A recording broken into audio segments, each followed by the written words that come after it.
오늘 어버이 주일 주앞에 나온 여러분들에게 하나님의 크신 위로와 은혜 평강 넘치기를 주의 이름으로 축복합니다. 어버이날을 맞이해서 우리 자녀들 어버이에게 잘하기 바랍니다. 이게 어머니의 부모의 모습이에요. 자식이 다 잘 되고 다 이뻐하고 그게 축복하길 원하는 게 부모 마음이거든요. 그러니까 제가 오늘은 자녀가 열심히 잘하라 이 얘기 안 해요. 오늘 부모에 대한 교훈만 첫째 주, 둘째 주 계속 드리는데 하도 우리 자녀들을 부모에게 신경 쓰지 않게 잘하는 효도자가 되기를 주의 이름으로 축복합니다. 우리 한번 이렇게 인사합니다. 자녀 앞에 서는 부모가 되세요. 여러분 동영상을 통해서 보았지만 자녀를 낳으면서 기쁘지 않았던 부모, 행복하지 않았던 부모는 없습니다. 자녀 키우면서 물론 힘들 때가 있죠.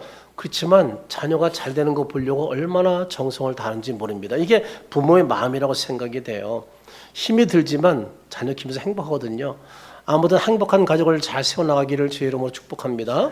지난 5월 1일 새벽 예배를 마치고 제가 기도하는 중에 오늘 본문 말씀 자녀 앞에 서는 부모라는 제목이 떠올라서 제가 한 주간 준비한 말씀입니다. 우리 중에는 부모를 생각하면 마음이 따뜻한 사람이 있습니다. 그러나 부모 생각하면 마음이 경직되는 분도 있을 겁니다. 우리 부모는 어떤 분인가요? 나는 어떤 부모인가요? 우리는 부모나 자녀 앞에서 어떤 모습으로 서 있나요? 오늘 본문 말씀은 한 아버지의 이야기입니다. 야곱은 완벽한 아버지가 아닙니다. 두려움이 많고 부족하고 실수가 많은 그런 아버지입니다. 그런데 하나님은 그런 아버지를 통해서 진짜 아버지의 모습이 어떤 모습인지를 가르치고 있습니다. 오늘 본문 속 야곱은 이전의 모습과는 전혀 다른 사람입니다. 예전에 야곱은 늘 뒤에 숨기를 좋아하는 사람이었습니다. 형 에서를 속이고 도망치고 외삼촌 라반이 두려워서 도피하는 그런 사람이었습니다. 책임보다는 생존을 선택한 사람입니다. 그런데 오늘 본 말씀에는 완전히 달라진 모습을 발견하게 됩니다. 형 에서가 400명을 거느리고 동생 야곱을 지금 죽이려고 다가오고 있습니다. 20년 전 그 분노의 마음 그것을 가지고 다가옵니다. 야곱은 잘 압니다. 형이 얼마나 화가 났다는 것을. 여러분 창세기 27장 41절 하반절을 좀 보여주시기 바랍니다. 아버지를 곡할 때가 가까웠은 즉 내가 내 아우 야곱을 어떡한다고요? 죽이겠다고 말하고 있는 거예요. 야곱은 형 에서에게 죽임당할 수도 있었습니다. 그러니 야곱이 도망치지 않을 수가 없었습니다. 그러나 이제는 더 이상 도망치지 않기로 작정합니다. 자녀들 위해 숨지 않고 자녀들 앞에 섭니다. 이것이 오늘 본문 말씀이 우리에게 주는 메시지입니다. 부모는 자녀 뒤에 숨는 자가 아니라 자녀 앞에 서는 자라는 사실입니다. 그럼 오늘 본 말씀을 통해서 자녀 앞에 서는 부모가 어떤 자인지 함께 살펴보면서 은혜를 나눌 텐데요.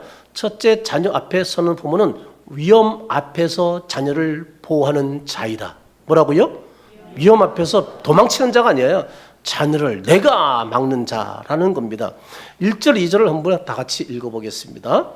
야곱이 눈을 들어보니 에서가 400명의 장정을 거느리고 오고 있는지라 그의 자식들은 나누어 레아와 라헬과 두 여종에게 맡기고 여종들과 그들의 자식들은 앞에 두고 레아와 그의 자식들은 다음에 두고 라헬과 요셉은 뒤에 두고. 야곱이 형 에서를 만나기 직전입니다. 그는 과거에 형을 속인 죄 때문에 자신을 죽일 것이라고 생각했습니다. 그래서 가족을 배치할 때도 먼저 맨 앞에 먼저 죽어도 괜찮을 여종과 잔들, 물론 죽으면 안 되겠죠. 그 다음에 자기가 덜 사랑했던 아내 레아와 자녀들, 맨 마지막에 가장 사랑하는 라헬과 요셉, 이렇게 배치를 했습니다. 누가 봐도 야곱의 배치 순서는 가족을 편애하는 자기 중심적 배치다라고 말할 수가 있습니다. 이것이 야곱의 개선적인 생각이었습니다. 그러나 본문에서 보여주는 핵심은 가정 배치 순서가 아닙니다. 그는 과거에 형을 속인 죄 때문에 형은 자세히 죽일 것이다 라고 생각했습니다. 분명히 그랬죠. 근데 야곱은 가족 질서를 배치한 후에 놀라운 사실은 죽임당할 것을 알면서도 맨 앞에 선다는 겁니다. 중간이 아닙니다. 끝이 아닙니다. 맨 앞에서 나갑니다. 이것이 왜 중요한가? 이전에 야곱이었다면 뒤에 숨었을 것이 뻔할 뻔짜입니다. 그러나 하나님 만난 다음에 바뀌었습니다. 앞에 선다는 겁니다. 창세기 32장에서 야곱은 하나님을 만나게 됩니다. 씨름합니다. 그 후에 야곱이 완전히 변합니다. 깨달은 게 있습니다. 내가 가족을 지키는 것이 아니라 내 가족은 하나님이 지키신다. 아멘입니까? 야곱의 변화는 환경이 바뀌어서가 아닙니다. 상황이 좋아진 것도 아닙니다. 지금도 위기입니다. 그런데 하나님을 만나니까 하나님을 만나면 말보다 자리가 바뀝니다. 여러분 옆 사람에게 인사합니다. 하나님을 만나세요. 이렇게 또 한번 인사하세요. 내 가족은 내가 지키지 않고 하나님이 지키십니다. 아멘이죠? 그래서 이제는 도망하지 않습니다. 도피하지 않습니다. 책임을 선택합니다. 하나님께서 내 가족을 지켜줄 것이니 내가 맨 앞에서 당당하게 나아가리라 하고 맨 앞에 선다는 사실입니다. 원래 야곱은 그런 사람이었어요. 하나님 만나면 이렇게 바뀌는 거예요. 여러분들 다 하나님 만난 사람 되기를 주의 이름으로 축복합니다. 그러면 내가 원해서 하나님이 그렇게 변화시켜 주십니다. 여호수아 3장에 보면 요단강을 건널 때 맨 앞에 누가 서나요? 맨 앞에 요단강 건널 때 누가 맨 앞에 서요? 제장입니다. 지도가 맨 앞에 섭니다. 여호수아 3장 14절을 우리 한번 같이 읽어보겠습니다. 백성이 요단을 건너려고 자기들의 장막을 떠날 때 제장들은 언약궤를 메고 백성 앞에서 나아가니라. 제장인 지도자는 맨 앞에 서는 사람입니다. 근데 부모도 그렇습니다. 영적 지도자인 제장들이 앞장서 나갈 때 요단강이 말라버리죠. 안전히 건너가게 되죠. 부모가 앞장서 나아가면 하나님이 우리 자녀를 지키신다는 것을 믿으시기 바랍니다. 2023년 미국 텍사스의 한 학교에서 총격 사건이 있었습니다. 그때 많은 부모들이 경찰 통제를 뚫고 막 뛰어들어가다가 결국 경찰들에서 제어당했거든요. 여러분 왜 부모가 뛰어가는 거예요? 뛰는 이유가 뭐예요? 부모와 자식 간에는 계산이 없기 때문입니다. 내가 죽어도 자식만은 살려한다. 계산되면 못 뛰어들어갑니다. 이것이 부모의 마음입니다. 흥미로운 통계가 있습니다. 먼저 부모에게 질문하겠습니다. 부모에게 가장 불안한 게 뭐예요? 지금 여기는 부모들 자녀 키우면서 제일 부모 걱정이 뭐예요? 건강인가요? 내가 언제 죽을지 몰라서? 아니면 경제인가요? 애들 잘 먹이고 살리고 대학 보내고 결혼시켜야 되니까 경제인가요? 아니면 아이고 곧 있으면 나도 죽음이 다가온 죽음인가요? 여러분 몇 번이에요? 어떤 겁니까? 건강입니까? 경제력입니까? 아니면 죽음입니까? 미국 퓨 리서치 센터 조사에 따르면 부모의 가장 불안 순위 1위가 뭔지 아세요? 경제가 아니었습니다. 자녀의 안전과 미래였어요. 부모하면 늘 뭐가 있다고요? 우리 자녀 잘 돼야 되는데, 우리 자식 잘 돼야 되는데, 우리 자식 좋은 사람 만나 결혼해야 되는데, 우리 자식 앞으로 행복해. 내가 떠나도 잘 살아야 되는데. 부모의 불안 순위는 뭐라고요? 자녀의 미래였어요. 안전이었다는 사실입니다. 이게 부모예요. 여기 자녀들 잘 기억하세요. 여러분 자녀들 지금 부모가 미워요? 잘 잘해주지 않는 것 같아요?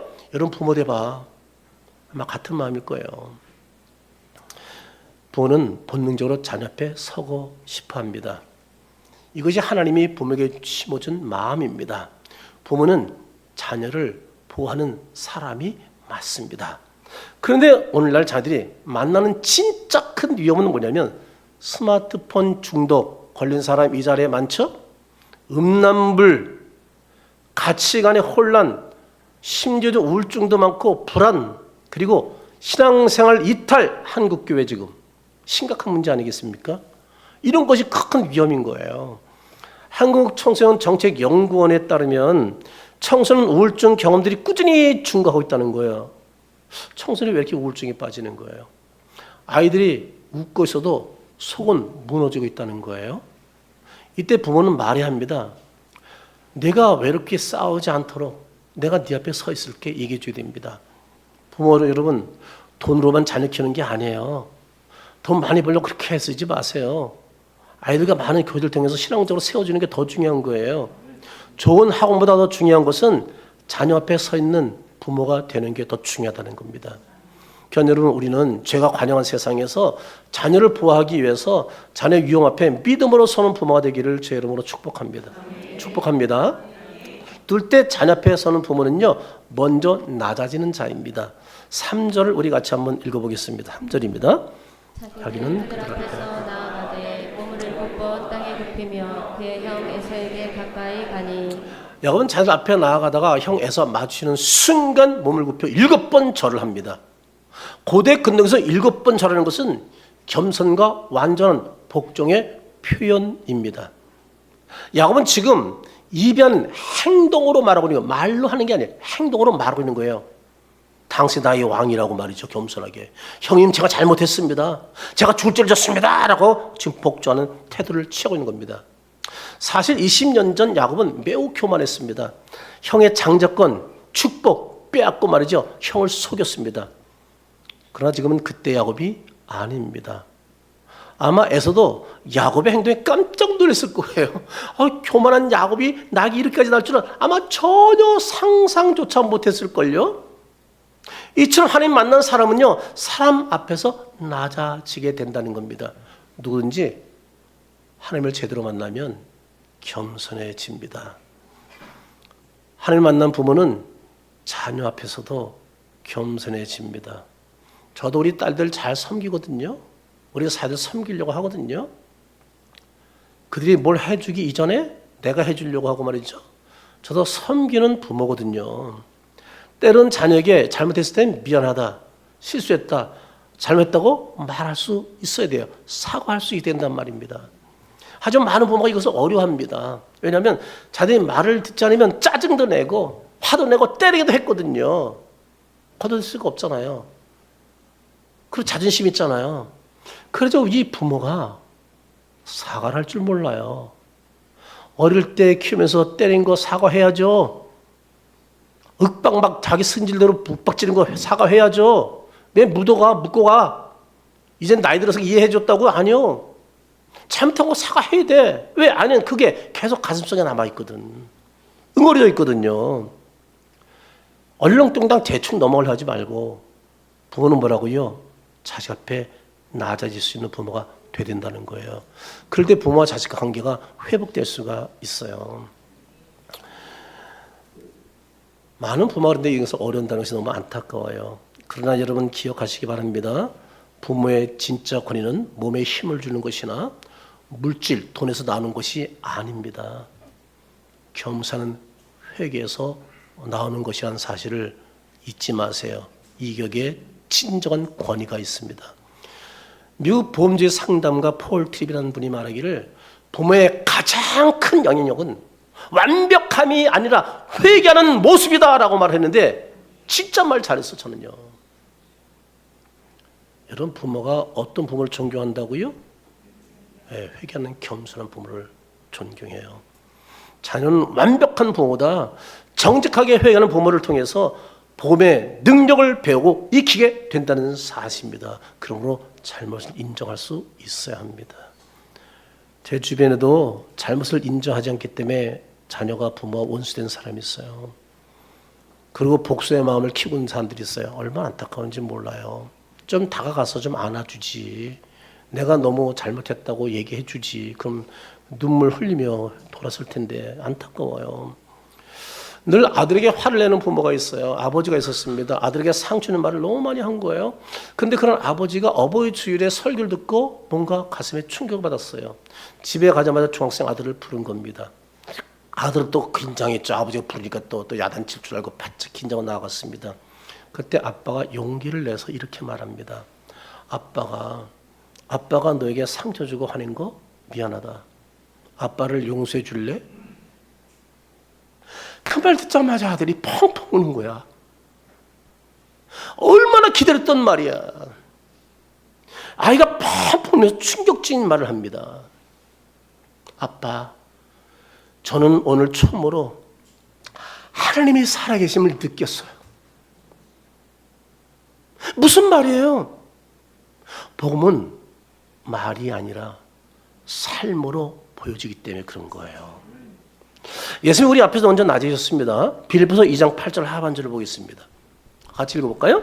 자기를 낮추시고 죽기까지 복종하셨으니 곧 십자가에서 죽으시리라. 예수는 우리를 살리기 위해서 죽기까지 낮아지셨습니다. 여러분, 이 낮아짐의 복음을 부모가 자녀에게 먼저 보여줄 수 있기를 주의 이름으로 축복합니다.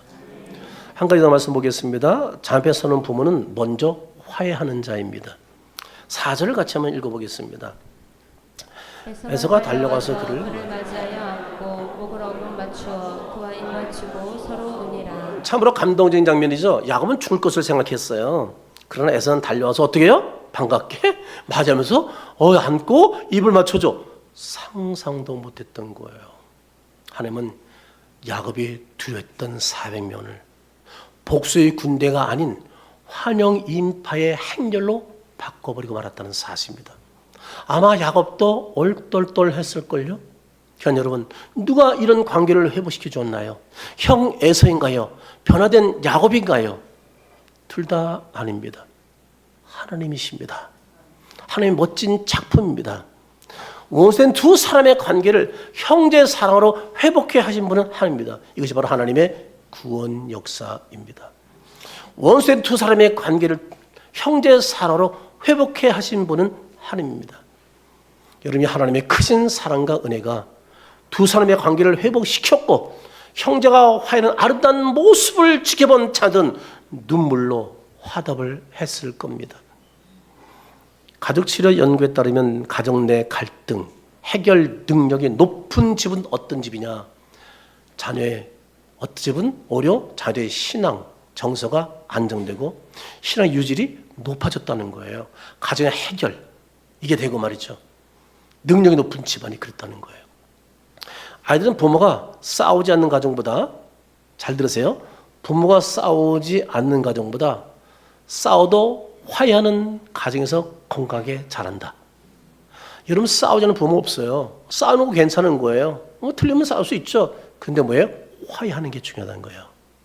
대화를 먼저 끊어버리고 뒷방 들어가 버리면 안 되는 거예요. 그 대화를 통해서 풀어야 돼요. 화해하는 가정에서 아이들은 뭐예요? 건강하게 자라고, 그런 아이들이 어떻게 해요?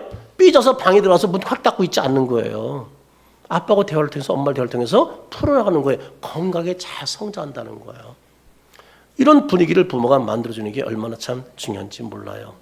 왜냐하면 그것을 통해서 뭘 보니까? 복음을 보기 때문입니다. 부모는 가정의 판사가 아닙니다. 화해자가 되어야 됩니다. 부모는 누가 잘못했나 보다 어떻게 다시 사랑할까를 생각해야 한다는 사실입니다. 종종 우리는 이런 자녀의 간증을 여러 곳에서 여러분 들은 적이 있을 거예요. 부모님이 늘 강한 척했다. 자녀 앞에서 눈물을 보이지 않았습니다. 그러다 어느 날 우연히 부모님이 거실에서 홀로 있는 모습을 보게 되는데 부모님이 하는 얘기입니다. 하나님, 내 자식 내가 대신 아프게 해주세요. 그러니까 자식 아픈 것 때문에 자신이 다시는 아팠으면 좋겠다는 거예요. 내 자식 때는 하나님 때리지 마세요. 제가 대신 매를 맞겠습니다. 울며 기도하는 이 부모의 마음을 본 거예요. 그래서 그 모습을 본 거죠. 그것을 본 자녀가 훗날 이렇게 고백합니다. 나는 그날 이후 무너지지 않았다. 왜냐하면 부모님이 내 앞에 서 있는 것을 보았기 때문이다. 귀한 여러분, 부모는 완벽한 자가 아닙니다. 다만 자녀 앞에 서 있는 자입니다. 한 아이는 부모의 싸움을 보고 눈물로 말합니다. 부모 막 싸우니까 애가 주거리 탁 껴서 하는 말이에요. 엄마, 괜찮으세요? 제가 잘할게요. 아빠, 화내지 마세요. 제가 더 잘할게요. 부모 싸우는 모습 보고 애가 껴서 중간에 그러는 거예요. 이 아이의 말은 어떤 의미예요? 아이가 부모의 자리를 대신하고 있는 거예요, 지금. 아이가 부모 앞에 오히려 서 있는 모습이 이게요. 하나님은 이런 모습을 원하지 않습니다. 부모는 자녀 뒤에 숨는 자가 아닙니다. 자녀 앞에 서는 자입니다. 부부 간의 갈등, 또 형제 간의 다툼, 사내 갈등 있을 수 있습니다. 감정의 불을 키우면 가정은 무너지게 됩니다. 그러나 부모는 앞에 서서 화해를 만들면 가정이 살아나고 회복되는 줄로 믿습니다. 우린 죄 때문에 심판받을 존재였습니다. 근데 예수님이 우리 뒤에 두고, 우리를 뒤에 두고 십자가 앞에서 우리 대신 먼저 예수님이 죽으셨습니다. 우리가 맞아야 할 것을 대신 마시고, 우리가 져야 할 십자가를 대신 지시고, 우리가 서야 할 위험한 자리에 예수님이 대신 서 계셨습니다. 그러니까 여러분, 예수님은 편한 자리에서 우리를 지켜본 분이 아니었습니다. 우리 이제 가장 아픈 자리, 가장 위험한 자리에 먼저 서 계셨던 분이 예수님이십니다. 로마서 5장 10절 상반절을 우리 한번 같이 읽어보겠습니다. 우리가 원수 되었을 때 그의 아들의 죽으심으로 말미암아 하나님과 화목하게 되었은즉, 예수님이 우리 앞에서 십자를 지심으로 우리를 하나님과 화목하게 주셨습니다. 그 결과 우리는 예수님 안에서 보호받는 자녀로 살게 된 것을 믿으시기 바랍니다. 부모란 누구라고요? 대신 막아주는 자입니다. 대신 앞하는 자입니다. 대신 앞에 서는 자입니다. 오늘 하나님이 우리에게 묻습니다. 너는 부모로서 어디에 서 있느냐? 혹시 자녀 뒤에 숨어 있느냐? 자녀 집 덕보려고 하고 있는 건 아니냐? 아니면 자녀 앞에 오늘도 서 있느냐? 하나님 우리에게 다시 말씀하십니다. 너는 너의 자녀 앞에 서라고 말입니다. 부모는 자녀 대신 기도하고, 자녀 대신 아파하고, 자녀 대신 책임지는 부모가 되어야 한다는 사실입니다. 그것이 예수님이 보여준 삶의 모습입니다. 요한복음 10장 11절을 같이 한번 읽어보겠습니다. 나는 선한 목자라. 선한 목자는 양들을 위하여 목숨을 버리거니와. 선한 목자는 뭐라고요? 양들의 목숨을 버리는 사람이에요. 예수님이 우리를 위해서 십자가를 치시기 위해서 앞에 서시고 결국 십자가에 처참하게 피 흘려 돌아가셨다고요. 왜요? 우리를 살리기 위해서.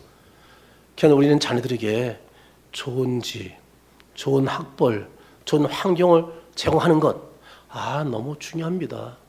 이것 때문에 너무 애씁니다. 가족과 여행도 못 가고, 같이 어울리지도 못하고, 대화할 시간도 없고, 바쁘게 참 열심히 사는 거 참 애쓰십니다. 그러나 우리 자들이 기억하고 평생 존경하는 것, 평생 감사하는 것은요, 어떤 환경 가운데선 부모가 내 앞에 서 계셨던 모습입니다.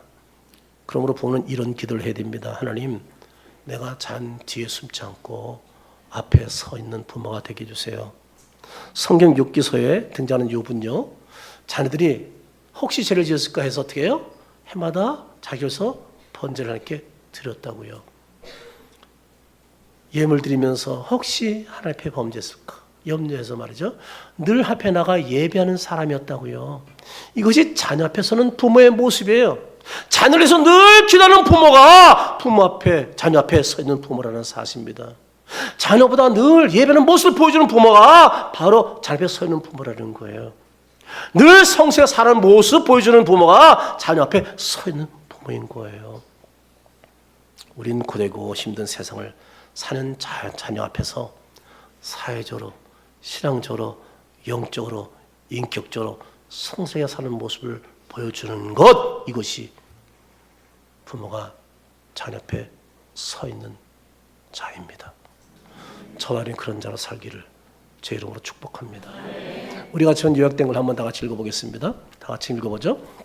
자녀는 앞에서 위험 앞에서 자녀를 보호하는 자이다. 자녀 앞에 서는 부모는 먼저 낮아지는 자이다. 자녀 앞에 서는 부모는 먼저 화해하는 자이다. 여러분, 자녀 앞에서 우리가 위험 앞에서 먼저 자녀를 보호하고, 그리고 먼저 낮이고 먼저 화해함으로 우리의 자녀들에게 힘과 용기가 되고 소망이 되고 존경하는 부모가 되고, 저와 여러분은 계속 이런 삶을 통해 예수를 닮아가는 부모가 되기를 주의 이름으로 축원합니다.